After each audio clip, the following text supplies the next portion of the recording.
വർഷങ്ങളായി അറിയുന്ന കാര്യമാണ് ഞാൻ പറയുന്നത്.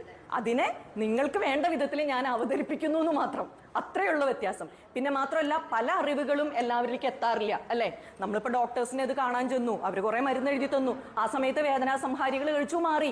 ഈ വേദനാ സംഹാരികൾ നമ്മളെ ജോയിന്റ് പെയിൻസ് ഒക്കെ മാറ്റും, പക്ഷെ വയറിന് പ്രശ്നം ഉണ്ടാക്കും, ലിവറിന് പ്രശ്നം ഉണ്ടാക്കും അല്ലേ, എല്ലാവർക്കും അറിയാം. ഇപ്പൊ ആയുർവേദം പോയി നമ്മൾ തിരുമ്മി തടവി, അപ്പൊ എന്തുണ്ടാവണു, ഞാൻ ഈ പറഞ്ഞ ലിംഫാറ്റിക് നോട്ട്സിനൊക്കെ മസാജ് കിട്ടുന്നു, നല്ല സുഖമായി അല്ലേ. പക്ഷെ ഓരോ പ്രാവശ്യം 1200 1500 രൂപ കൊടുത്തിട്ട് തിരുമാൻ എത്ര പേർക്ക് പറ്റും അല്ലേ.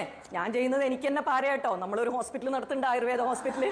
അപ്പൊ അവിടെ വല്ലപ്പോഴൊക്കെ വന്ന് തിരുമണ ആൾക്കാരെ പോലും വരാതിരിക്കാനുള്ള മാർഗമാണ് ഞാൻ നോക്കുന്നത്. എനിക്ക് ഉറപ്പാണ് ഇത് നിങ്ങൾ ദിവസേന ചെയ്തുകൊണ്ടിരുന്നാൽ നിങ്ങൾക്ക് ഒരു ഡോക്ടറെയും ഈ പേരിൽ കാണേണ്ടി വരില്ല. മാത്രമല്ല, എത്ര പ്രായമായാലും ചുറുചുറുക്കോടുകൂടി ഓടിച്ചാടി നടക്കാനും പറ്റും. അതാത് ദിവസം കേട്ടോ. നിങ്ങൾ പിന്നെ ഒരു ദിവസം 2 ദിവസം 3 ദിവസമൊക്കെ ചെയ്തു സുഖമായി, പിന്നെ നിങ്ങൾ പഴയ പോലെ